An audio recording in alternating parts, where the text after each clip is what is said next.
नमस्कार प्यारे विद्यार्थियों, द स्मार्ट स्टडी जयपुर के ऑनलाइन प्लेटफॉर्म पर मैं रामबाबू प्रजापति आपका हार्दिक स्वागत करता हूं। आज हम आपके लिए एक नया पाठ लेकर आए हैं जिसका नाम है विद्युत, पाठ नंबर 11। और राजस्थान बोर्ड के जो सिलेबस के अकॉर्डिंग यह पाठ आपका 7 अंक का है, अर्थात इसमें से 7 अंक के प्रश्न आने संभावित है।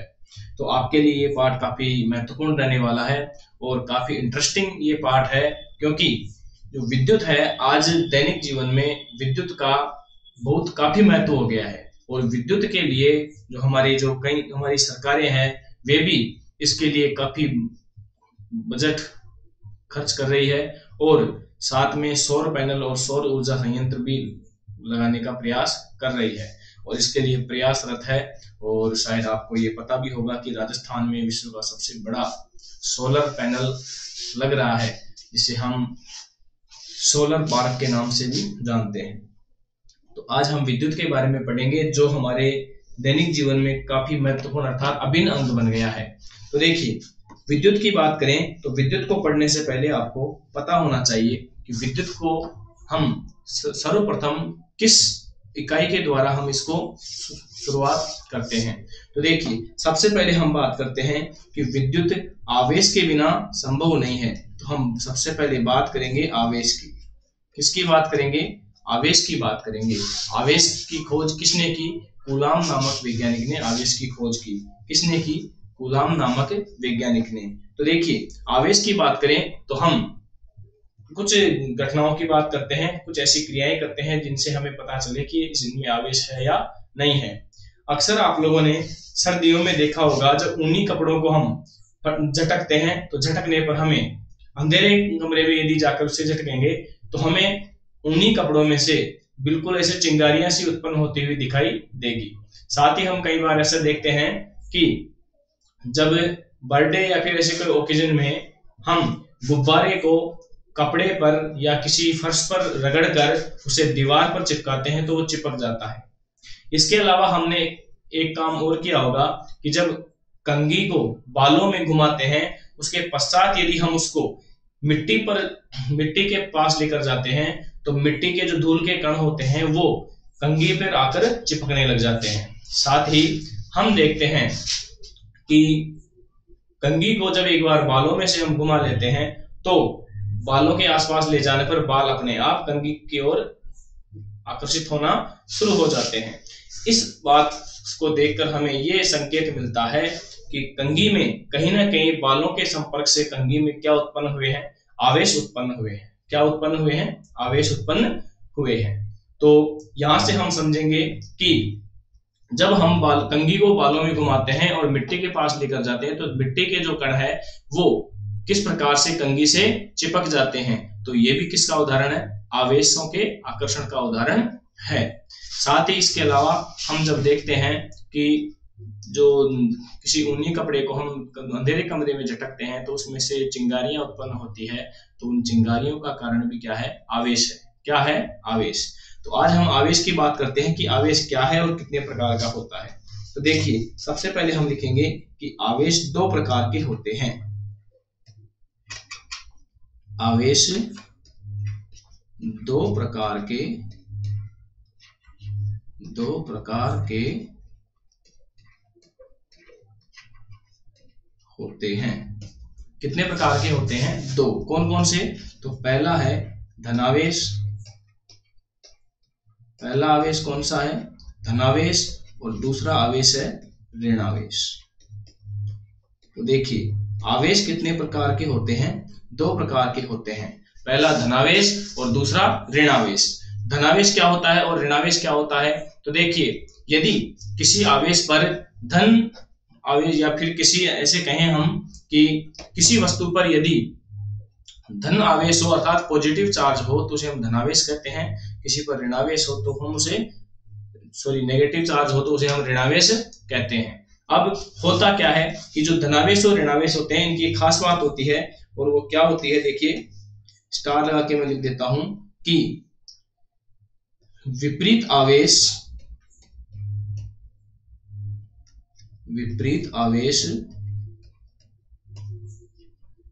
एक दूसरे को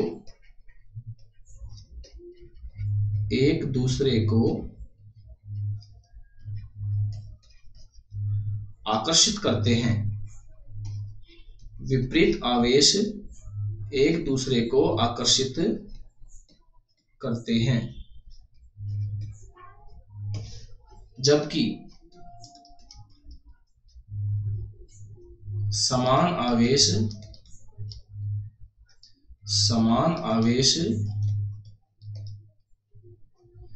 एक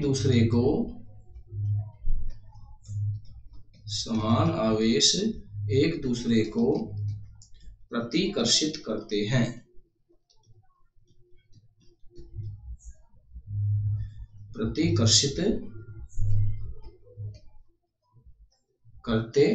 हैं।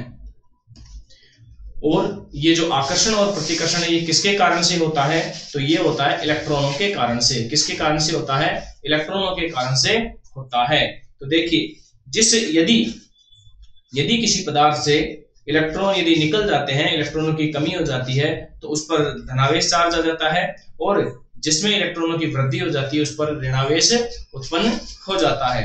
तो जो धनावेश होते हैं और ऋणावेश होते हैं, जब धनावेश और ऋणावेश एक दूसरे के संपर्क में आते हैं तो दोनों एक दूसरे को अपनी ओर आकर्षित करते हैं, जबकि विपरीत जो समान आवेश होते हैं, धनावेश के पास में यदि धनावेश लेकर आते हैं तो एक दूसरे को क्या करते हैं? प्रतिकर्षित करते हैं। क्या करते हैं? प्रतिकर्षित करते हैं। तो यहाँ पर देखिए, यहाँ पर हमें सबसे पहली बात क्या लिखनी है कि आवेश में जो इलेक्ट्रॉन होते हैं कितने होते हैं। तो यहाँ पर मैं बात करूंगा कि एक लाइन और लिख देता हूं, आवेश का मात्रक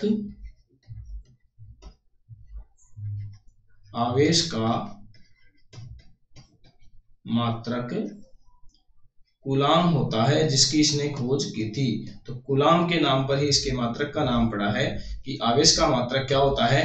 कूलाम होता है।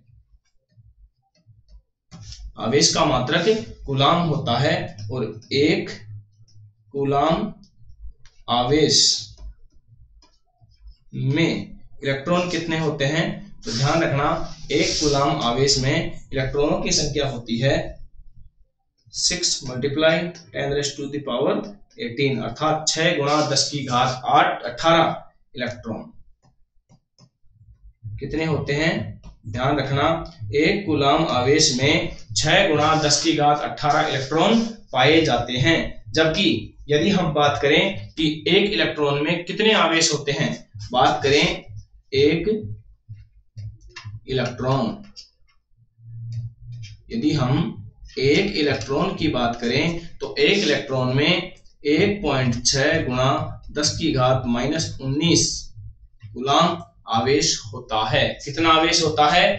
1.6 × 10⁻⁻19 कूलाम आवेश होता है। तो आपको ये बातें विशेष रूप से ध्यान रखनी है कि आवेश कितने प्रकार के होते हैं? 2 प्रकार के होते हैं, एक तो धनावेश और दूसरा ऋणावेश। विपरीत आवेश एक दूसरे को आकर्षित करते हैं, जबकि समान आवेश एक दूसरे को प्रतिकर्षित करते हैं। और आवेश का मात्रक क्या होता है? कूलाम होता है। एक कूलाम आवेश में इलेक्ट्रॉनों की संख्या कितनी होती है? तो 6 × 10⁸ इलेक्ट्रॉन पाए जाते हैं। जबकि एक इलेक्ट्रॉन में आवेश कितने पाए जाते हैं? तो एक इलेक्ट्रॉन में 1.6 × 10⁻⁻19 कूलाम आवेश पाए जाते हैं। एक बात और आपको विशेष रूप से ध्यान रखनी है, और वो क्या ध्यान रखनी है? देखिए कि आवेशों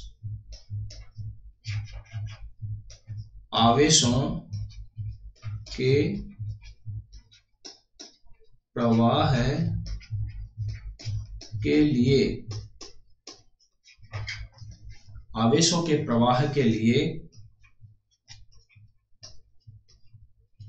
मुक्त इलेक्ट्रॉनों का होना आवश्यक है। मुक्त इलेक्ट्रॉनों का होना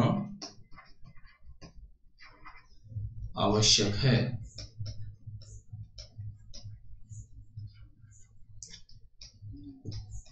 किसका होना आवश्यक है? मुक्त इलेक्ट्रॉनों का होना आवश्यक है, तथा अधिकांशतः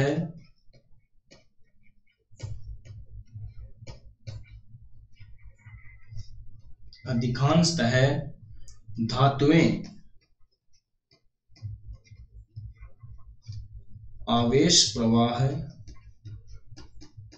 आवेशों के प्रवाह के लिए आवेशों के प्रवाह के लिए उपयुक्त हो रहती है, उपयुक्त रहती है। उसका कारण क्या है उपयुक्त रहने का? क्योंकि धातुओं में, अधिकांशतः धातुओं में मुक्त इलेक्ट्रॉन पाए जाते हैं, जिसके कारण से आवेशों का प्रवाह धातुओं में आसानी से हो जाता है। अब हम बात करते हैं विद्युत धारा की। किसकी बात करते हैं? विद्युत धारा। अब आवेशों के बाद हम बात करेंगे विद्युत धारा की। तो विद्युत धारा क्या होती है? देखिए, हमने आवेश प्रवाह की बात की है, तो उसके आधार पर विद्युत धारा की परिभाषा हो जाएगी कि किसी चालक में,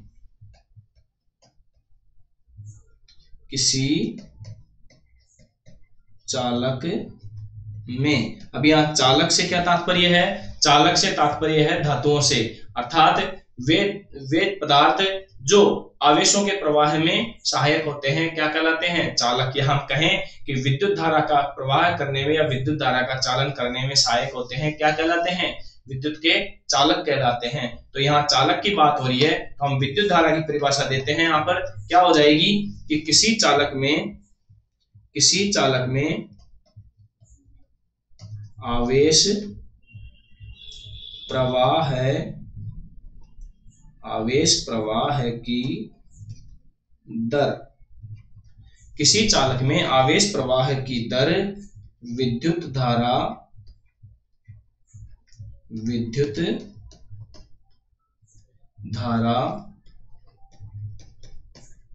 कहलाती है।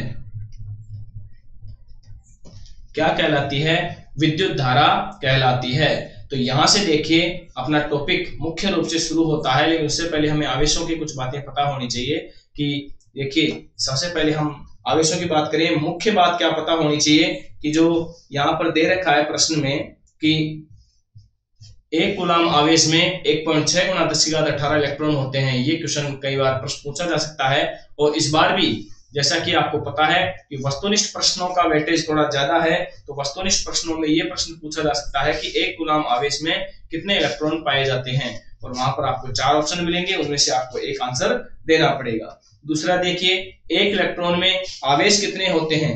1 इलेक्ट्रॉन में आवेश कितने होते हैं, ये प्रश्न भी आपसे पूछा जा सकता है। तो आपको ये भी पता होना चाहिए कि 1 इलेक्ट्रॉन में 1.6 गुना 10⁻−19 कूलाम आवेश पाए जाते हैं। और आवेशों के प्रवाह के लिए हमें किसकी आवश्यकता होती है? मुक्त इलेक्ट्रॉनों की। और मुक्त इलेक्ट्रॉन किसमें पाए जाते हैं? धातुओं में। इसलिए धातुओं को ही हम विद्युत के अच्छे चालक माने जाते हैं। धातुएं ही विद्युत के सबसे अच्छे चालक मानी जाती है। तो यहाँ पर हम बात करें, सबसे पहले विद्युत धारा, अपना जो पहला टॉपिक है, विद्युत धारा क्या होती है? तो किसी चालक में आवेश प्रवाह की दर को हम क्या कहते हैं? विद्युत धारा कहते हैं। या आवेश प्रवाह की दर, किसी चालक में आवेश प्रवाह की दर ही क्या कहलाती है? विद्युत धारा कहलाती है। विशेष बात क्या ध्यान रखनी है? स्लाइड चेंज कर लेते हैं। विशेष बात क्या ध्यान रखनी है आपको? देखिए,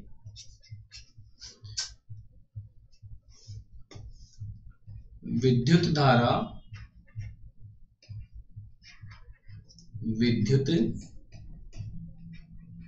धारा का मात्रक, विद्युत धारा का मात्रक क्या होता है? एम्पियर होता है। विद्युत धारा का मात्रक एम्पियर होता है, क्योंकि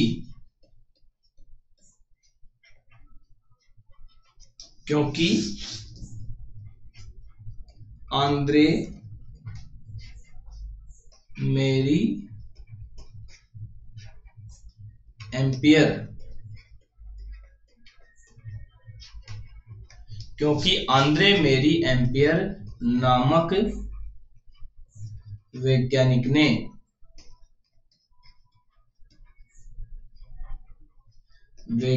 ने विद्युत धारा की विद्युत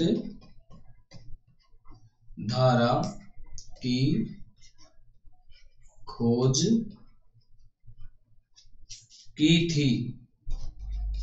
किसकी खोज की थी? विद्युत धारा की खोज की थी। तो विद्युत धारा का मात्रक क्या होता है? एम्पियर होता है। और एम्पियर की खोज किसने की? सॉरी, विद्युत धारा की खोज किसने की? तो आंद्रे मेरी एम्पियर नामक वैज्ञानिक ने विद्युत धारा की खोज की थी। किसकी खोज की थी? विद्युत धारा की खोज की थी। आगे और विशेष बात क्या ध्यान रखनी है इसमें? देखिए, यहां पर आपको एक बात और ध्यान रखनी है कि विद्युत धारा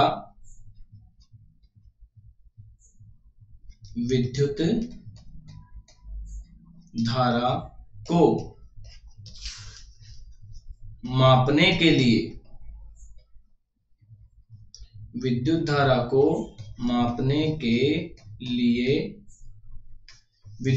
को मापने के लिए एमीटर या हम उसे एमीटर भी कह सकते हैं,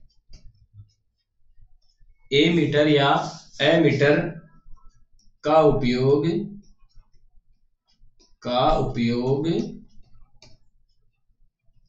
किया जाता है।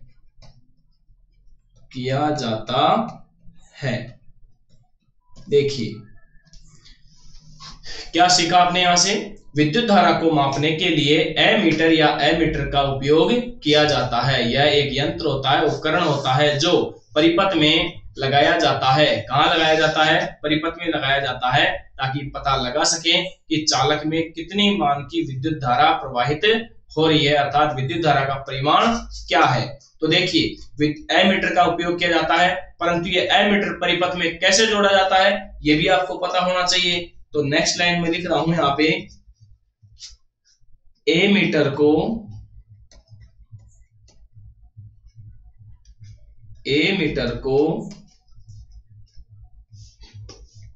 विद्युत परिपथ के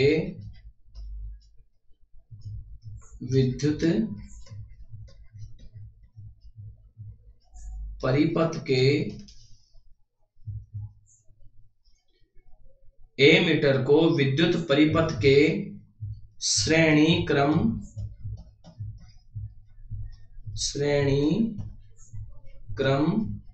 में जोड़ा जाता है। कौन से क्रम में जोड़ा जाता है? श्रेणी क्रम में जोड़ा जाता है। एमीटर को विद्युत परिपथ के श्रेणी क्रम में जोड़ा जाता है, अर्थात जिस क्रम में विद्युत परिपथ चल रहा है उसी क्रम में बीच में से क्या जोड़ दिया जाता है? एमीटर जोड़ दिया जाता है, जिससे क्या होता है जिससे हमें विद्युत धारा का परिमाण ज्ञात करने में सहायता मिलती है। तो एमीटर को विद्युत परिपथ के श्रेणी क्रम में जोड़ा जाता है, जिससे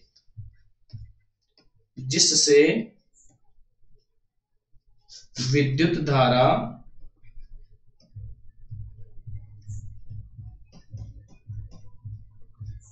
धारा का परिमाण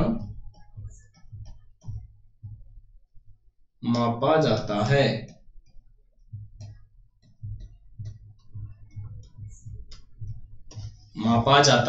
है। तो यहां से देखिए, हमने कुछ बातें सीखी। सबसे पहले विद्युत धारा की परिभाषा क्या होती है? किसी चालक में आवेश प्रवाह की दर को हम क्या कहते हैं? विद्युत धारा कहते हैं। विद्युत धारा का मात्रक क्या होता है? तो विद्युत धारा का मात्रक एम्पियर होता है। क्या होता है? एम्पियर। एम्पियर ही विद्युत धारा का मात्रक क्यों होता है? क्योंकि आंद्रे मेरी एम्पियर नामक वैज्ञानिक ने विद्युत धारा की खोज की थी, इसलिए विद्युत धारा का मात्रक एम्पियर माना जाता है। फिर विद्युत धारा को मापने के लिए कौन से यंत्र की सहायता ली जाती है? तो एमीटर या एमीटर का उपयोग किया जाता है। अब प्रश्न ये बन जाता है कि एमीटर को विद्युत परिपथ में किस प्रकार जोड़ा जाता है? तो ध्यान रखना, कौन से क्रम में जोड़ा जाता है? श्रेणी क्रम में जोड़ा जाता है। और ये किस काम आता है? तो ये विद्युत धारा का परिमाण मापने के काम आता है। तो आशा करता हूं यहां तक आपको अच्छी तरह समझ में आ गया होगा। आगे चलते हैं और हम देख रहे हैं कि बार बार हमारे एक चीज आ रही है, विद्युत परिपथ। इसकी बात हम आगे करेंगे। उससे पहले आपको एम्पियर एम्पियर की बात कर रहे हैं तो हमें पता होना चाहिए कि विद्युत धारा मापते हैं तो एक एम्पियर क्या होता है और विद्युत धारा का सूत्र क्या होता है।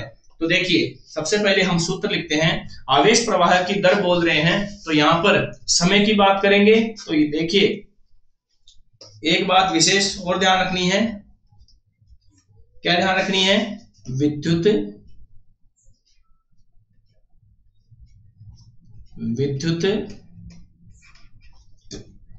धारा को कैपिटल आई से व्यक्त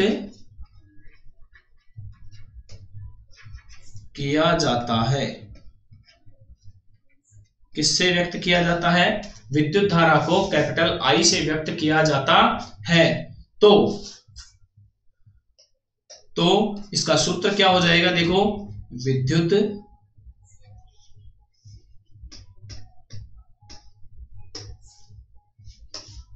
सूत्र हो जाएगा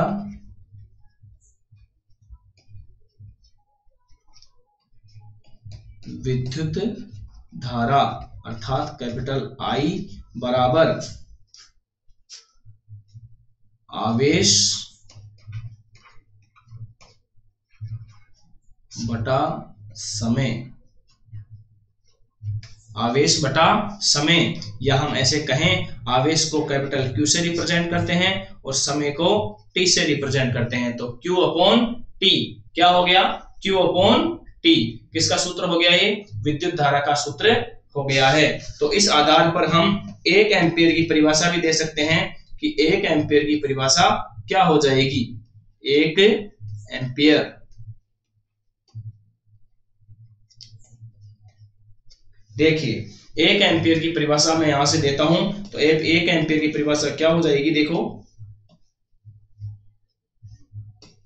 देखिए यदि किसी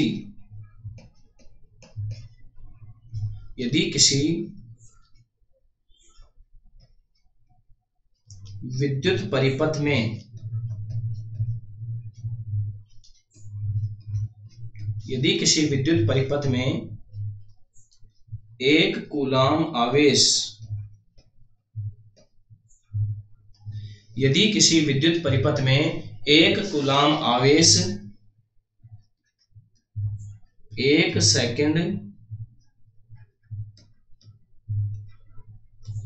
एक सेकंड तक प्रवाहित किया जाता है। यदि किसी विद्युत परिपथ में एक कूलाम आवेश 1 सेकंड तक प्रवाहित किया जाता है, 1 सेकंड तक प्रवाहित किया जाता है, 1 सेकंड तक प्रवाहित किया जाता है, तो परिपथ में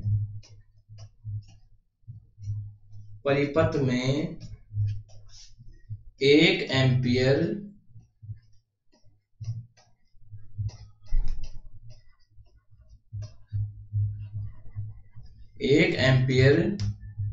विद्युत धारा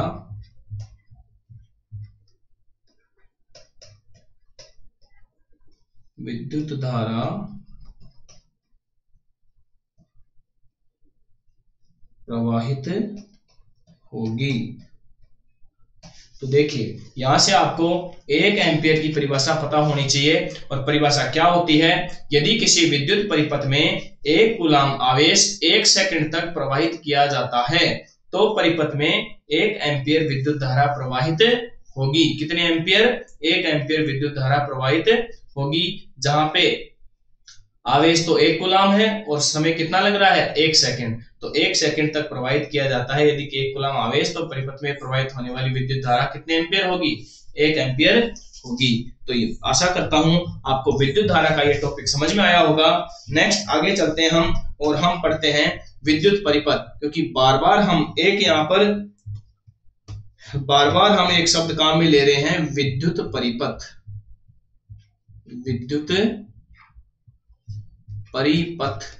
तो हम इसकी परिभाषा भी लिख लेते हैं कि विद्युत परिपथ वास्तव में होता क्या है। तो देखिए यहां से यदि इसकी परिभाषा लिखें तो परिभाषा क्या हो जाएगी, सीधे शब्दों में इसकी परिभाषा हो जाएगी विद्युत धारा का सतत एवं खुला, विद्युत धारा का सतत एवं खुला पथ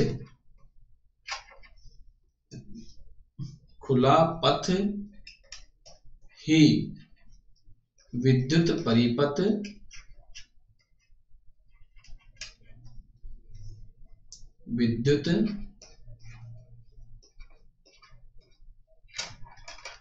परिपथ कहलाता है। क्या कहलाता है? विद्युत परिपथ कहलाता है।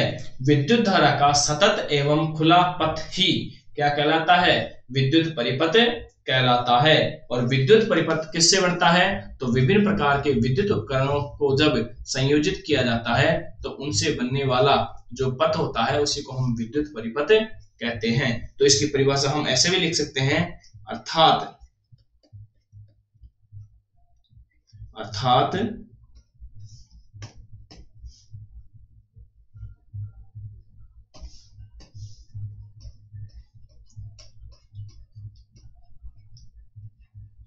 विभिन्न प्रकार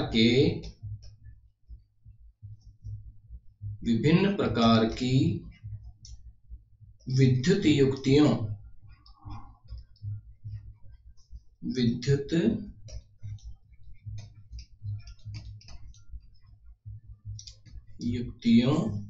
के संयोजन, विभिन्न प्रकार की विद्युत युक्तियों के संयोजन से बना खुला एवं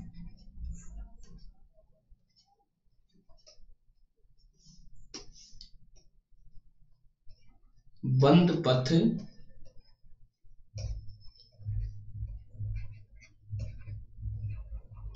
विद्युत परिपथ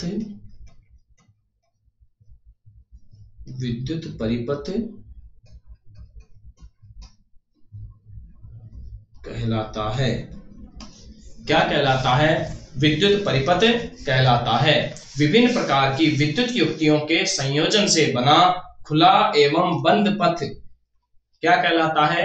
विद्युत परिपथ कहलाता है। अब विद्युत परिपथ तो है, परंतु इस विद्युत परिपथ में किन किन प्रकार की युक्तियों को काम में ले सकते हैं, तो उन युक्तियों में हम कुछ के नाम लिखते हैं। देखिए, जैसे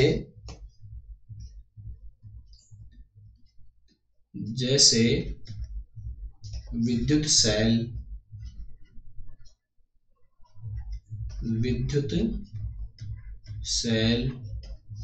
इसके अलावा प्रतिरोध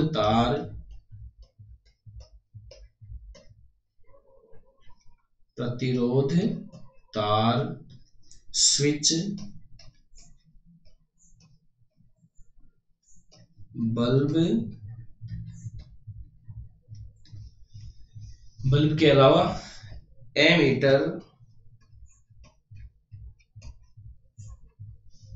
एमीटर के अलावा और क्या ले सकते हैं हम इसमें? धारा नियंत्रक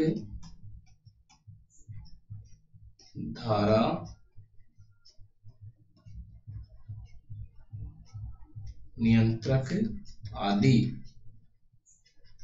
यदि हम इनमें से कोई सी भी युक्ति यदि जोड़ें, संयोजित करें, तो उसे बनने वाला खुला एवं बंद पथ क्या कहलाता है? विद्युत परिपथ कहलाता है। क्या कहलाता है? विद्युत परिपथ कहलाता है। एक बात मैं नोट करके लिख देता हूं। देखिए, एक बात नोट करके लिख देता हूं, और वो बात क्या लिखनी है? वो है विद्युत धारा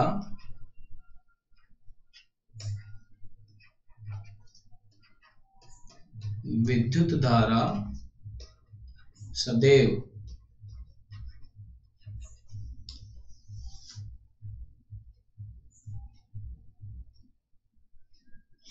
विद्युत धारा सदैव धनावेश से, विद्युत धारा सदैव धनावेश से ऋणावेश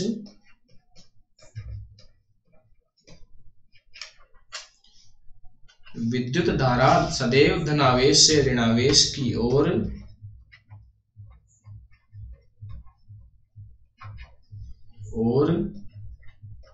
प्रवाहित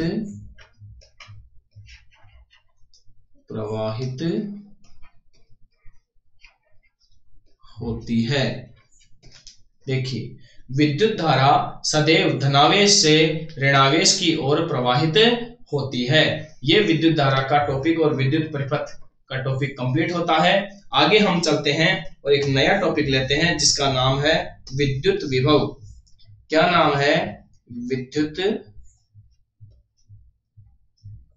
विभव। कि विद्युत विभव क्या होता है? तो देखिए, सबसे पहले तो मैं इसकी परिभाषा लिख देता हूं। सबसे पहले इसकी परिभाषा लिखते हैं कि विद्युत विभव की परिभाषा क्या होती है। तो देखिए, एकांक धनावेश को, एक मिनट, यदि किसी चालक तार में, यदि किसी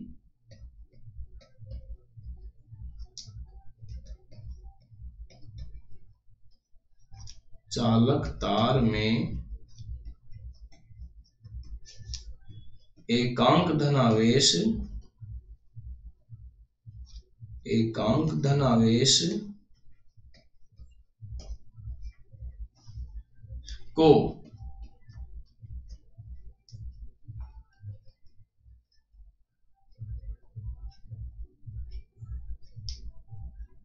अनंत से लाने में किया गया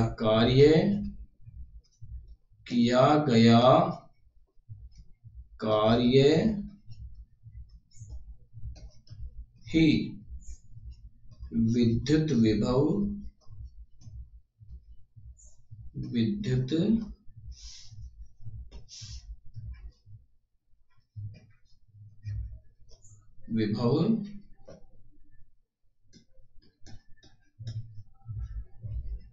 कहलाता है। यहां से हम यदि को काट देते हैं। देखिए, किसी चालक तार में एकांक धनावेश को अनंत से लाने में किया गया कार्य ही क्या कहलाता है? विद्युत विभव कहलाता है। कहां से लाने में? अनंत से लाने में किया गया कार्य ही क्या कहलाता है?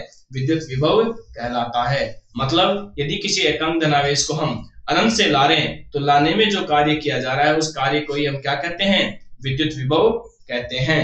इसे एक लाइन और लिख देता हूं। इसे V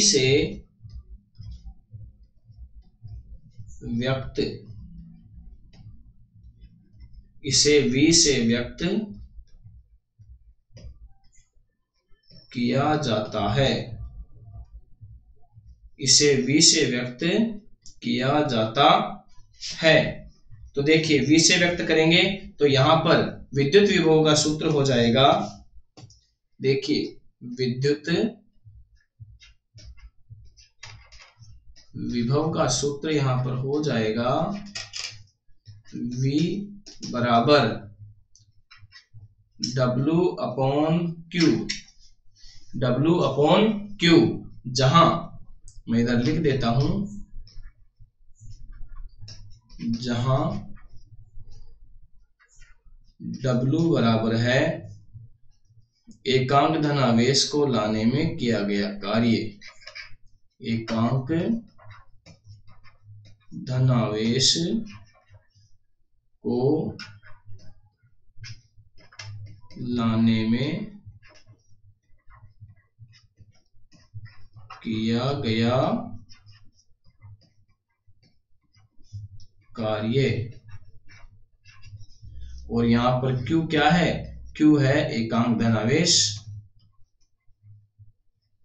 एकांक धनावेश। देखिए, तो विद्युत विभव बराबर क्या हो जाएगा, V बराबर है W upon Q। W upon Q, W क्या है, एकांक धनावेश को लाने में किया गया कार्य, जबकि Q क्या है, एकांक धनावेश है। और विशेष बात क्या ध्यान रखनी है, तो देखिए यहाँ पर एक बात विशेष मैं लिख देता हूं, विद्युत विभव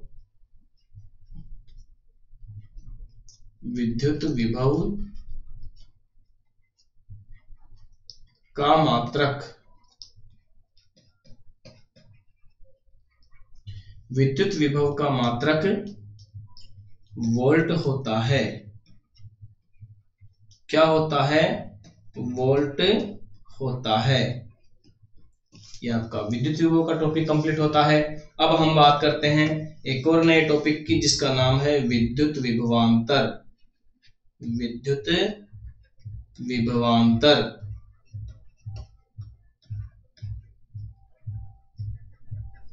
विद्युत विभवांतर।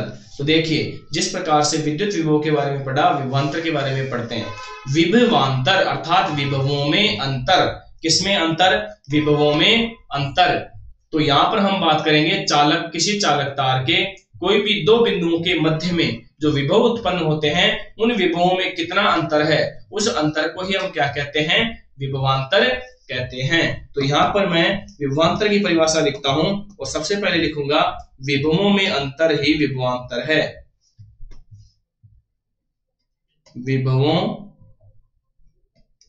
विभवों में अंतर ही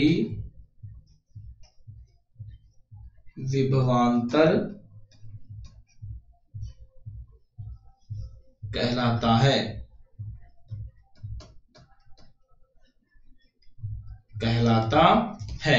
विभवों में अंतर ही क्या कहलाता है, विभवांतर कहलाता है। परंतु ये परिभाषा पूर्ण रूप से सही नहीं है। तो पूर्ण रूप से सही परिभाषा क्या होगी, नेक्स्ट स्लाइड में देखते हैं। अर्थात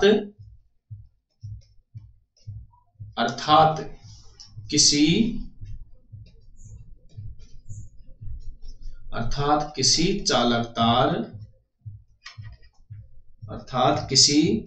चालक तार के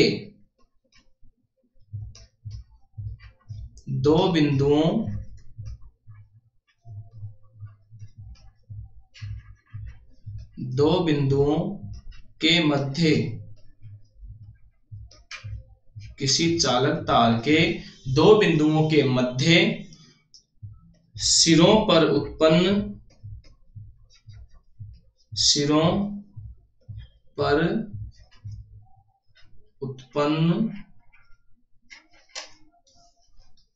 किसी चालक तार के दो बिंदुओं के मध्य,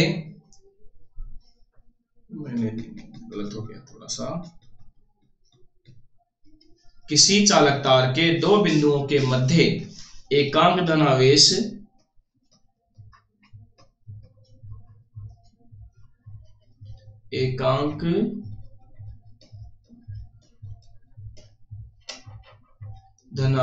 को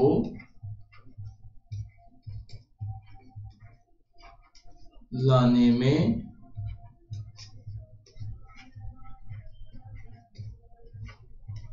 किया गया कार्य ही विद्युत विभवांतर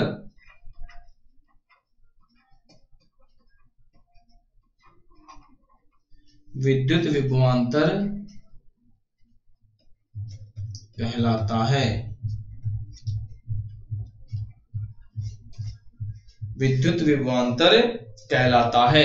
देखिए, किसी चालक तार के दो बिंदुओं के मध्य एकांक धनावेश को लाने में किया गया कार्य ही क्या कहलाता है, विद्युत विभवांतर कहलाता है। सूत्र क्या हो जाएगा, तो देखिए यहाँ पर सूत्र हो जाएगा VB माइनस VA बराबर W अपॉन Q। सूत्र वो का वही है जो सूत्र हमने विद्युत विभव का लिखा था, परंतु यहाँ पर वहां तो अनंत से लाने में किया गया कार्य था, और यहाँ पर एक बिंदु से दूसरे बिंदु के मध्य में एकांक धनावेश को लाने में जो कार्य किया जा रहा है, उसी को हम क्या कहते हैं, विद्युत विभवांतर कहते हैं। और यहाँ पर भी एक बात क्या ध्यान रखनी है विशेष, तो देखिए विशेष बात क्या ध्यान रखनी है, विद्युत विभवांतर का मात्रक भी विद्युत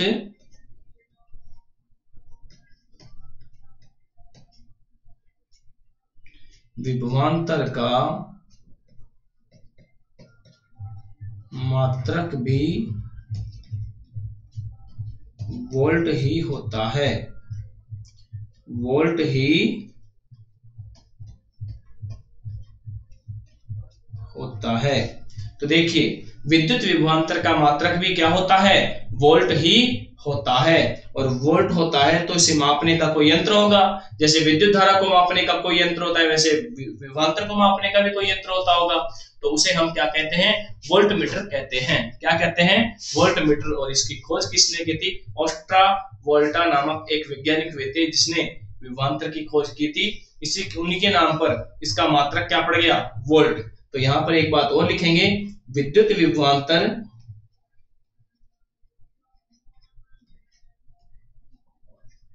विद्युत विभवांतर मापने के लिए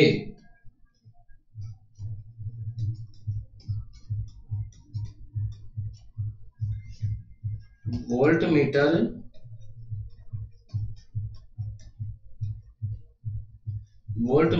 का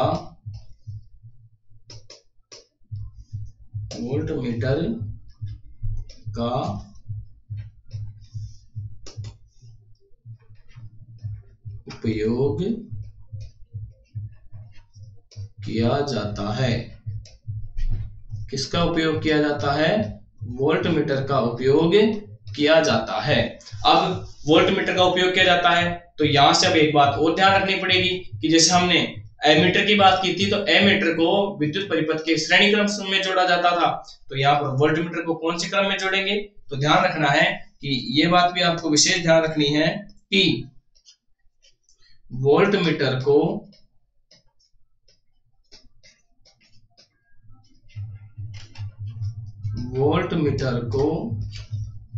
विद्युत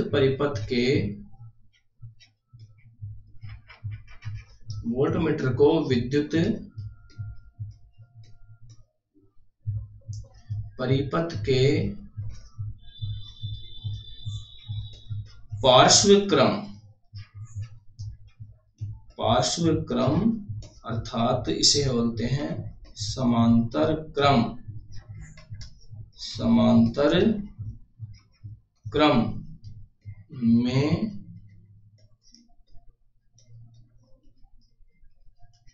जोड़ा जाता है। कौन से क्रम में जोड़ा जाता है, समांतर क्रम या पार्श्व क्रम में जोड़ा जाता है।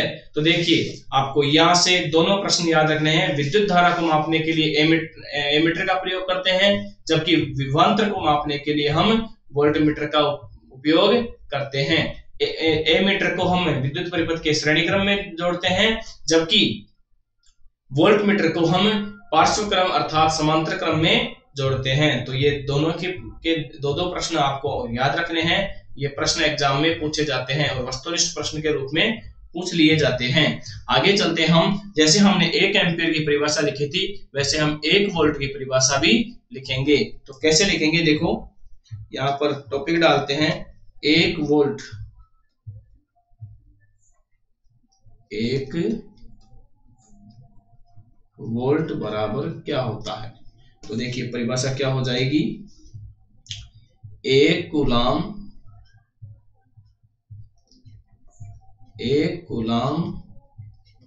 आवेश को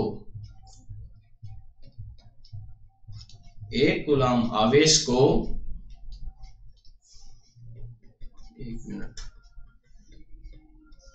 किसी विद्युत परिपथ में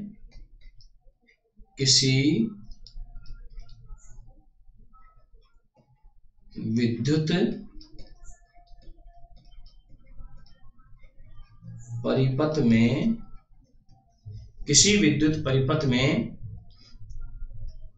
1 कूलाम आवेश को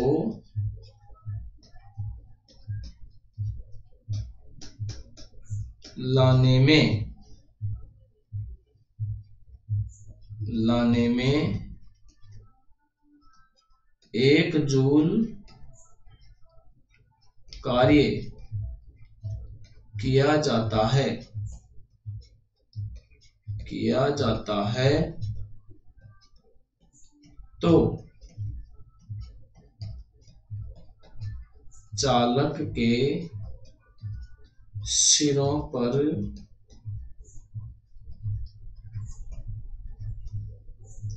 उत्पन्न विभवांतर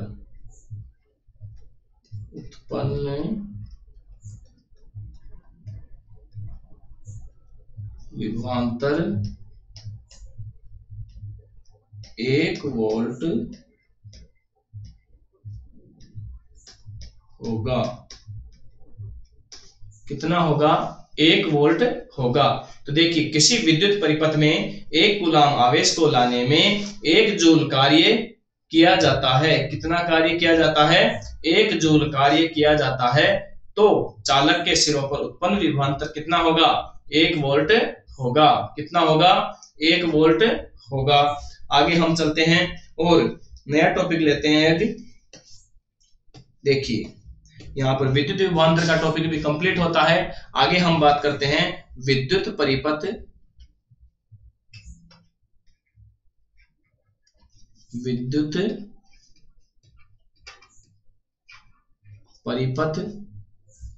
में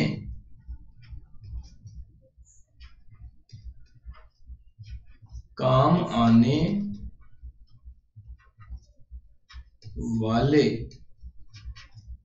वाले उपकरणों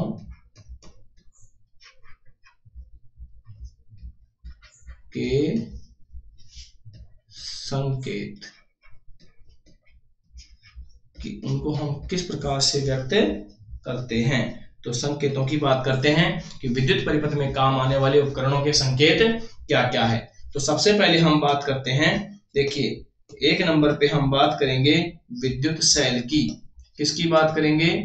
विद्युत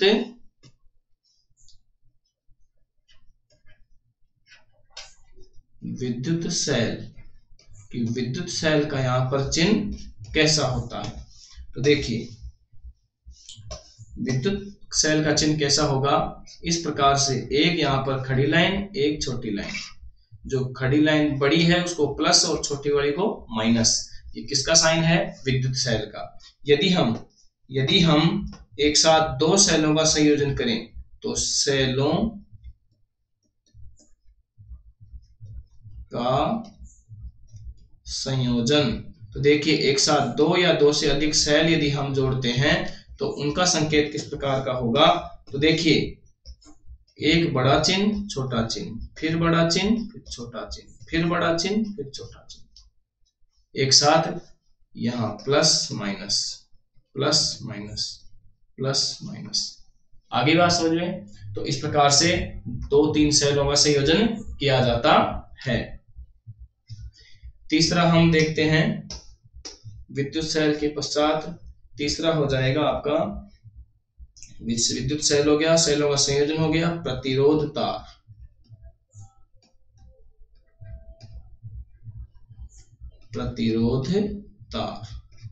प्रतिरोध तार के लिए हम किस प्रकार का संकेत लेते हैं? तो देखिए, इस प्रकार से ये जो साइन है ये किसका है? प्रतिरोध तार का। किसका है? प्रतिरोध तार का। चौथा हम इसके बाद लेते हैं बल्ब। क्या लेते हैं? बल्ब। तो बल्ब के लिए साइन क्या हो जाएगा? देखिए, इस प्रकार से, ये किसका साइन है? बल्ब का साइन है। 5वें में हम बात करें, 5वां उपकरण क्या लेते हैं? 5वें उपकरण की बात करें तो यहां पर हम ले लेंगे एमीटर। क्या लेंगे? एमीटर या एमीटर। तो एमीटर के लिए क्या करेंगे? देखिए, संकेत चिन्ह क्या होगा? इस प्रकार से विद्युत परिपथ चलेगा और गोले के अंदर लिख देंगे ए। एक तरफ तो प्लस, दूसरी तरफ माइनस। एक तरफ प्लस, दूसरी तरफ माइनस। आगे चलते हैं हम और अगले उपकरण की बात करते हैं, उपकरण 6। और 6 उपकरण में हम लेंगे वोल्ट मीटर। क्या लेंगे? Volt meter. तो जो वोल्ट मीटर है उसका संकेत क्या होगा, देखिए इस प्रकार से कोई प्रतिरोध तार रहेगा और यहां से इस प्रकार से पार्श्व क्रम में क्या जुड़ेगा, वोल्ट मीटर जुड़ेगा। क्या जुड़ेगा, वोल्ट मीटर जुड़ेगा। सातवें उपकरण की यदि हम बात करें तो सातवां उपकरण हो जाएगा धारा नियंत्रक। धारा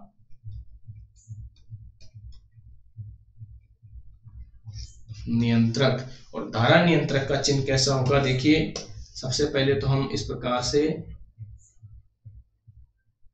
एक प्रतिरोध तार लेंगे, उस पर इस प्रकार से तीर का निशान लगाएंगे।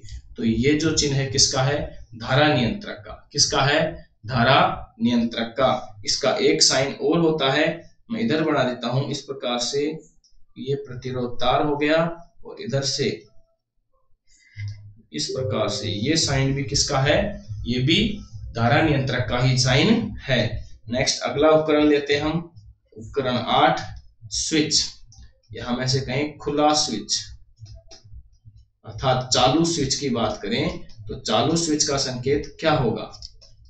तो देखिए इस प्रकार से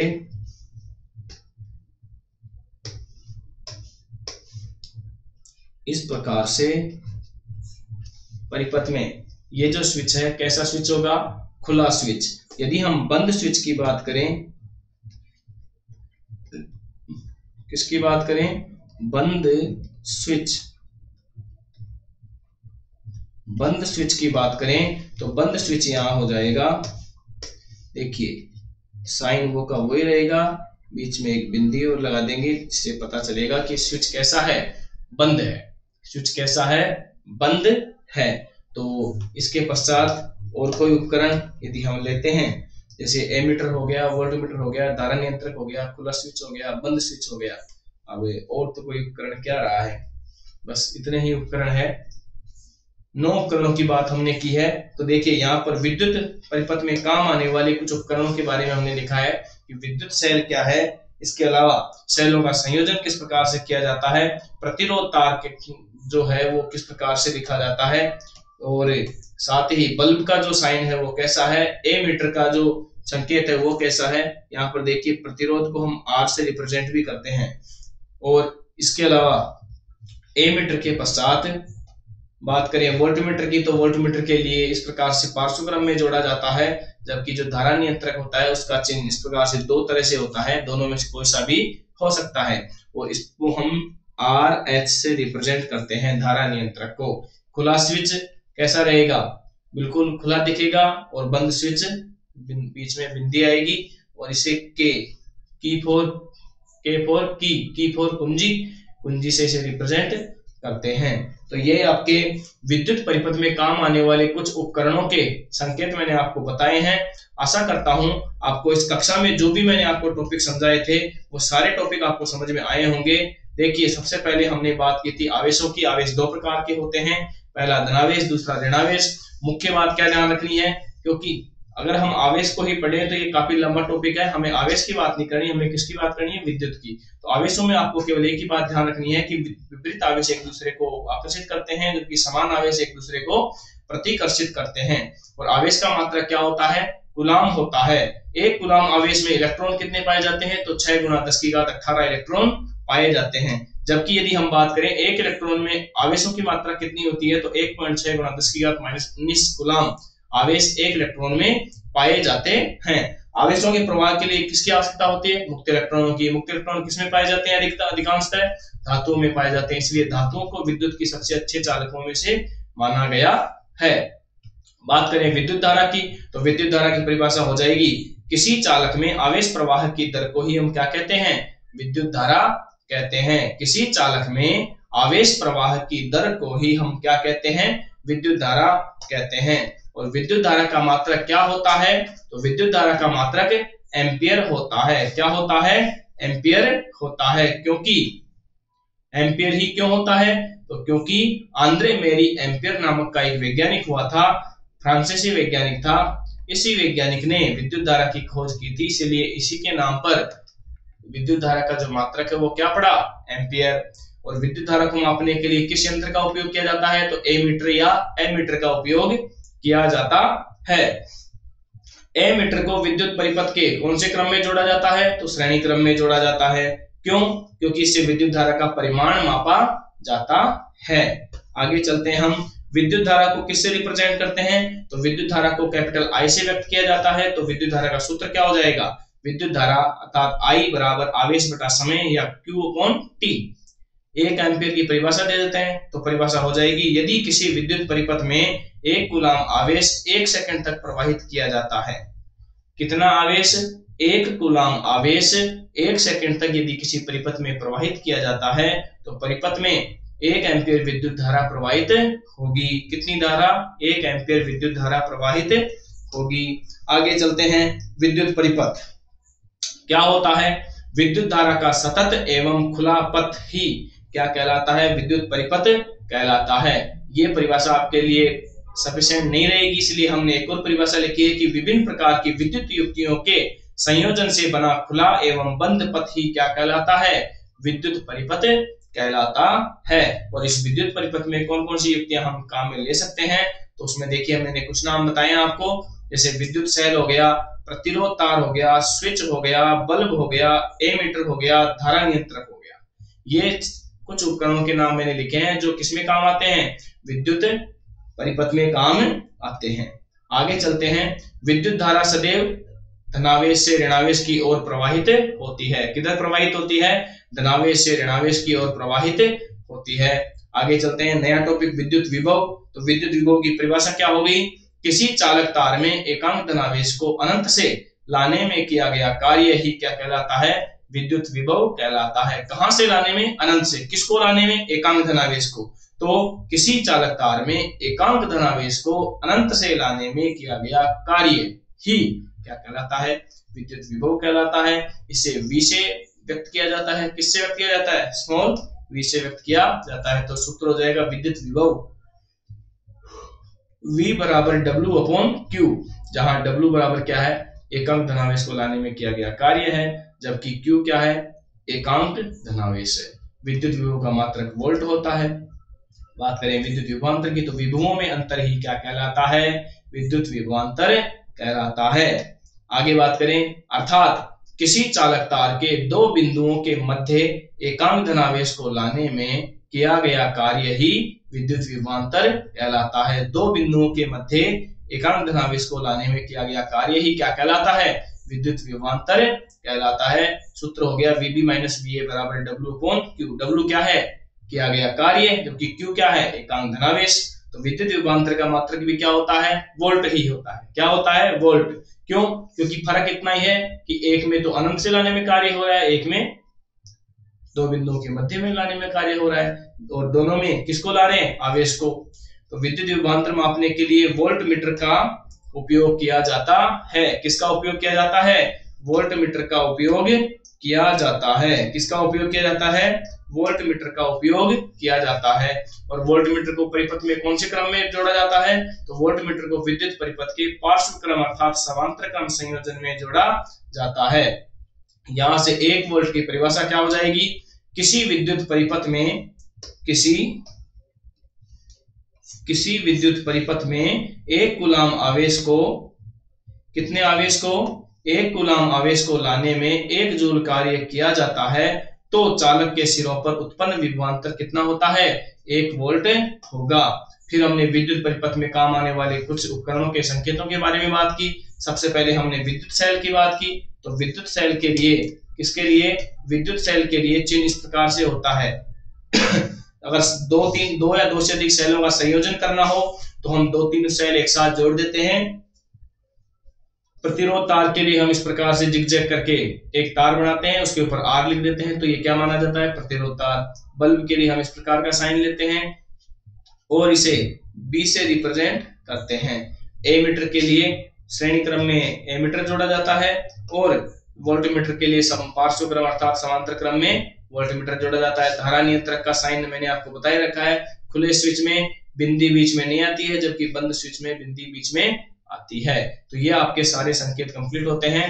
उम्मीद करता हूं आपको ये विद्युत वाला जो टॉपिक है अच्छी तरह समझ में आया होगा। हम नेक्स्ट क्लास में आपके लिए इसके अगला भाग लेकर आएंगे, जिसमें हम ओम का नियम, प्रतिरोधों का संयोजन आदि टॉपिकों के बारे में अध्ययन करेंगे। तो आज की क्लास को हम यहीं पर विराम देते हैं। बहुत बहुत धन्यवाद।